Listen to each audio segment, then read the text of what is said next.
పేరేందన్నా? Deepak Kumar. Big boss చూస్తావా? చూసా. ఎందుకోసమన్నా? రైతు బిడ్డ ఉన్నాడు కదా. రైతు బిడ్డ అని చూస్తే ఎట్లా అన్న? రైతుకు అందరు కష్టపడతారు కదా, రైతు కోసం కదా. షో కదా అన్న, షోని ఆటలాగా కూడా చూడాలి, ఆట బాగా ఆడినాడు. చూస్తే కూడా ప్రసాదం మంచిగా ఆడుతుందన్నా. అన్నింటిలో ఫస్ట్ ఇస్తారు కాబట్టి మధ్యలో కూడా ఎవరు తీసేస్తారు, ప్రసాదం తీసేసారు. భయపడి గేమ్ మంచిగా ఆడతారు, ఫస్ట్ ఆడతారని. ఇప్పుడు ప్రశాంత్ గెలిపిద్దామన్నా ఓటు వేద్దామన్నా కలుస్తుంది, రింగ్ వేసా కూడా కలుస్తుంది. అడగకుండా పెట్టారు రింగ్ గారు కూడా. పుట్టగా గేమ్. అమర్దీప్ గెలుస్తారంటున్నారు, మరి గెలవాడు. అమర్దీప్ ఎట్లా గెలుస్తాడన్న? గెలవాడు, అమర్దీప్ గెలవాడు. కొంతమంది శివాజీ పేరు చెప్తున్నారు. ప్రశాంత్ గెలుస్తాడన్న, ఎందుకంటే ఆయనకి గెలవకుండా ఛాన్స్ ఇచ్చారు. అసలు ఉల్టా కదా, ఉల్టా కాబట్టి ఆయన ఉల్టా చేద్దామని చూస్తారు ప్రశాంత్ని. ఫోన్ కలవకుండా, ఓట్లు లేకుండా, ఓట్లు వేసి గెలుస్తాడేమో, ఎక్కడ కామన్ మ్యాన్ వచ్చి గెలుస్తాడేమో అని భయంతో ఫోన్ కలవకుండా పెట్టారు. అసలు మరి ఎట్లా ఓట్లు ఎట్లా ఇస్తారన్నా? మరి మీరు హాట్స్టార్లు వేస్తారు, కాకుండా పెట్టారు. ఊర్లో వేస్తారు, ఎట్లా వేస్తారు? అట్లా హాట్స్టార్ ఉండదు కదా. హాట్స్టార్ మనకు ఉంది కదా, ఓటు వేసేది. పల్లెటూళ్ళలో కష్టం కదా. మనకు కూడా వాళ్ళ కష్టం అన్న, మన కష్టం, మన అందరు కష్టపడి వాళ్ళని గెలిపిద్దామని చూస్తే ఉల్టా చేసి ఇట్లా చేస్తారు. ఫోన్ కలవకుండా, ఓటు వేయకుండా చూస్తారు. కామన్ మ్యాన్ వచ్చి కప్పు కొట్టుకోతే అందరూ వచ్చి కప్పు పట్టుకోతారేమో బిగ్ బాస్ లోకి వచ్చని, కామన్ మ్యాన్ గెలవకుండా చూస్తారు. వాళ్ళు గెలవకుండా చేసారు అనుకో, కంపల్సరీ చూడకాడ పెద్ద లొల్లి అవుతుంది. అందరు ప్రశాంత్కే సపోర్ట్ ఇస్తారు పక్క హైదరాబాద్ లో అందరు. కొంతమంది ప్రశాంత్ గెలవకపోతే అన్నపూర్ణ స్టూడియో మీద రాళ్ల వర్షం కురిపిస్తామంటున్నారు. కంపల్సరీ కురుస్తారు. ప్రతి ఒక్కరు రైతు బిడ్డకే కష్టపడి చేసిండు, కష్టపడి వచ్చిన వాళ్ళకి. ఒక రైతు వచ్చి కామన్ మ్యాన్ వచ్చి గెలిచిడు సామాన్య విషయం కాదు అన్న. తప్పు కదా అన్న, రాళ్ల వర్షం ఎట్లా కురిపిస్తాం మనం? అభిమానించాలి, షో చూడాలి, అంతవరకు క్లోజ్ చేసుకోవాలి, అంతేగాని చూడాలంటే ఇప్పుడు మన భయపడే కదా. ఇప్పుడు రింగ్ కాకుండా పెట్టిన ఫోన్, ఇప్పుడు అందరికి రింగ్ అవుతుంది, మన ప్రశాంత్ రింగ్ అవుతుంది అన్న. వెళ్ళి ప్రశాంతంగా ధర్నా చేయండి. రాళ్ల వర్షం అంటే మళ్ళీ దారుణంగా, అంటే మన దారుణంగా చూడాలా. కామన్ మ్యాన్ గెలవకుండా ఉన్నారని భయం, మన కామన్ మ్యాన్ ఎందుకు వెళ్ళాలన్న? అన్నపూర్ణ స్టూడియోలో షూటింగ్స్ కూడా జరుగుతాయి భయ్యా. షూటింగ్ కూడా జరుగుతాయి. వాళ్ళ దగ్గర ఆటో డిపార్ట్మెంట్ కూడా ఉంటుంది. మరి మీరు రాళ్ళు ఇసిరేస్తే వాళ్ళు రాడ్లు తయారు చేస్తారు, 90mm రాడ్లు తయారు చేస్తారు, అది కూడా చూసుకోవాలి కదా. ప్రశాంత్ గురించి ఓకే, అంత ధైర్యం ఉందంట మీలో? అంతా ఫుల్. ఎందుకంటే కామన్ మ్యాన్ వచ్చి అంత సెలబ్రిటీ లెక్క నిలిచిపోయాడు బిగ్ బాస్ లో. ఓకే, సో మరి ఎప్పుడు ధర్నా చేయడానికి ఎప్పుడు వెళ్తున్నారు? రేపే వెళ్తాం. రేపే వెళ్తారా? రేపే స్టూడియో.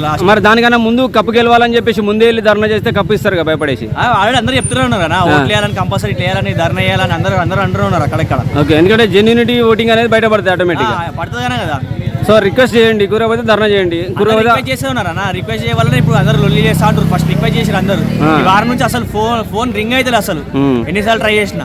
మరి బండ్లు కట్టుకొని బయలుదేరండి అడిగి. ఇంకా కలుస్తాం, ఎట్లయినా కలిసి చేయాలి, కంపల్సరీ చేస్తాం అందరం. ఓకే, శివాజీ గారు అంటే ఆట ఎలా అనిపించింది? శివాజీ గారు ఇట్లయినా ఆట ప్రకారం మంచిగా ఉన్నారు, కానీ చేయి నొప్పి వల్ల కొంచెం ప్రాబ్లం అయింది, గేమ్ ఆడకపోతుంది సార్. యావర్ ఆట ఎలా అనిపించింది? యావర్స్ దూకుతూ ఉంటాడు దేంట్లో పడితే అట్లా. అమర్దీప్ అంటే ఇక దాంట్లో దీంట్లో ఉరుకుంటా, ప్రశాంత్ మీద ఉరుకుంటా, ప్రశాంత్ మీద ప్రగబెట్టుకో ఉరుతున్నట్టు అనిపిస్తుంది. అంబటి అర్జున్ మంచిగా ఆడుతుంది. కామన్ మధ్యలో వచ్చింది కదా వీక్. రతిక 2 times చెల్లిపోయింది, ఎలా అనిపించింది? ఆ షో మ్యాన్, ఆమె షో మ్యాన్. శోభా శెట్టి నోరేసుకొని కొడుతూ ఉంటుంది. ప్రియాంక మంచిగా ఉంటుంది, ఇంకా మంచిగా ఉండి అందరూ చేసుకుంటూ ఉంటుంది. ఓకే, షకీలమ్మ వచ్చిపోయింది కదా, ఎలా అనిపించింది అప్పుడు? షకీలమ్మ వచ్చింది, ఆమె అందరితో మాడుకుంటూ అందరితో కలిసి వెళ్ళిపోయినాను. ఓకే, బోలే గారు వచ్చారు కదా, పాటగాడు ఆటగాడు, ఎలా అనిపించింది? ఆయన మీద చాలా మంది దొరికారు కదా, ఆడపిల్లలు ఇద్దరు దొరుకుతూ ఉంటే. ఆయన కామన్ షో చూస్తున్నా కూడా నోరు సైలెంట్గా ఉండి కూడా ఎంత కామన్ మ్యాన్ గా ఉండాలన్నా నా సైలెంట్ ఆడలేదు ఏమనకుండా. వాళ్ళు ఒరిగినా కూడా నువ్వు నా చెల్లెలు లాంటివి, ఆడబిడ్డ నేను ఇన్సల్ట్ చేయను అది అన్నారు కదా. ఆయన పాట పాడుకుంటా ఎంటర్టైన్మెంట్ మంచిగా ఇచ్చింది ఆయన కూడా. బిగ్ బాస్ ద్వారా మీకు మంచి ఎక్కువ తెలుసుకున్నారా, చెడు ఎక్కువ తెలుసుకున్నారా? మంచి ఎక్కువ తెలుసుకున్నారు. ఓకే, చెడు ఉంది అంటున్నారు కదా కొంతమంది. చెడు ఉంది, గేమ్ ఆడుకోవాల కొన్ని మిస్టేక్ కూడా ఉన్నాయి. బిగ్ బాస్ అడుగుతారు, ఫేక్ గేమ్ ఆడతాం, ఫేక్ గేమ్ బిగ్ బాస్ అడుగుతారు. రోజు కంపల్సరీ చూస్తాను నేను బిగ్ బాస్. ఓకే, ముగ్గురు హోస్ట్లలో ఎన్టీఆర్, నాగార్జున, నాని, ఎవరు బాగా నచ్చారు మీకు? NTR. Okay, next 8 Bigg Boss కూడా ఉంటుంది అంటున్నారు. అవును, కామన్ మ్యాన్ గా మీకు అవకాశం వస్తే వచ్చినప్పుడు చూద్దామండి. అంతేనా? సో ఫైనల్ గా విన్నర్ ఎవరు అంటారు? ప్రశాంత్ విన్నర్. కాకపోతే ఎట్లయినా సూర్యకారు అడగాల్సి వస్తుంది. అంటే శివాజీకి వచ్చినా కానీ శివాజీ తీసుకొని ప్రశాంత్కి ఇస్తా అంటున్నాడు, ఇంకా ప్రాబ్లం ఏంటి మళ్ళీ?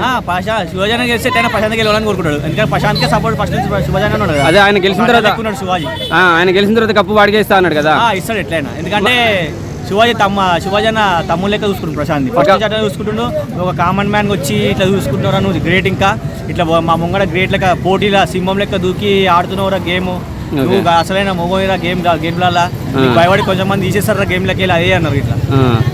శివాజీకి వచ్చిన కప్పు ప్రశాంత్ తీసుకుంటే మీరు యాక్సెప్ట్ చేస్తారా? అట్లా యాక్సెప్ట్ చేయలేం కదా, శివాజీకి వచ్చిన శివాజీకి ఎందుకంటే జెన్యూన్ కాదు కదా. విన్నింగ్ కాదు, ఎందుకంటే శివాజీకి వచ్చిన కప్పు శివాజీ అన్నకు వచ్చిందే ఉంటుంది, వస్తే ప్రశాంత్కి వచ్చినట్టు ఉంటుంది. ఒక వీడియోలో రైతు బిడ్డ అంటే పల్లె ప్రశాంత్ అంటే తగ్గేదే లేదు ఏ విషయంలో. Okay bye, thank you.